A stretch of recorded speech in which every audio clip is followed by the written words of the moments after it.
안녕하세요. 법원을 회생을 주신 회생파산 전문 법무사 최옥환입니다.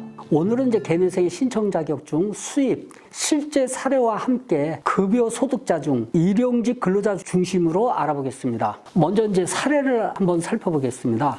저는 설비업을 하며 생활을 하다가 작업 중 실수로 화재가 발생하여 피해 보상금을 원청과 함께 각 절반씩 부담하기로 약속하였으나 원청의 발뺌으로 모든 책임을 저 혼자 뒤집어 쓰게 되었습니다. 당시 5천만 원 정도로 합의함에 따라 금액의 절반은 지인의 도움을 받아 변제하려고 했으나 원청의 변심으로 모든 것이 원점으로 돌아가 저로서는 혼자 감당하기 힘겨워 모든 것을 포기하게 되었습니다. 이후 원청에서는 변호사를 선임하여 저에게 소송을 제기하면서 모든 책임을 저에게 미루고 있습니다. 결국 저는 법인사업체를 정리하여 현재는 일정한 소득 없이 일용직으로 생계를 유지해가며 늘어나는 가계부담금과 생활고에 힘들게 생활하고 있습니다. 여기저기 대출을 하면서 증가하는 채무부담을 이겨내지 못하고 결국 더 이상 제 스스로 힘으로는 아무것도 할 수 없는 지경에까지 이르게 되었습니다. 저는 현재 일정한 직업이 없이 일용직으로 정기적이고 확실한 소득이 없습니다.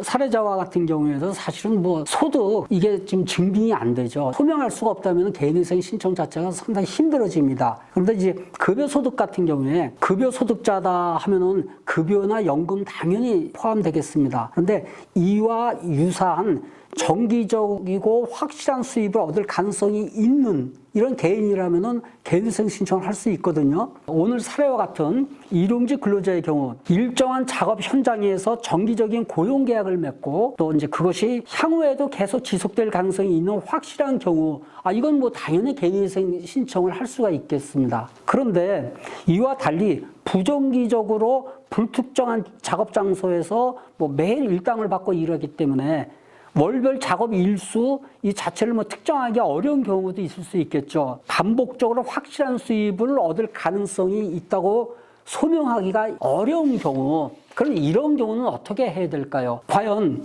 사례자와 같은 이러한 어려움이 있음에도 불구하고 개인회생 신청을 포기해야 되느냐? 꼭 그렇지는 않습니다. 구체적인 해당 여부는 여러 사정을 종합을 해가지고 개별적으로 판단을 해서 법원은 개인회생 신청을 받아주는 경우도 있습니다.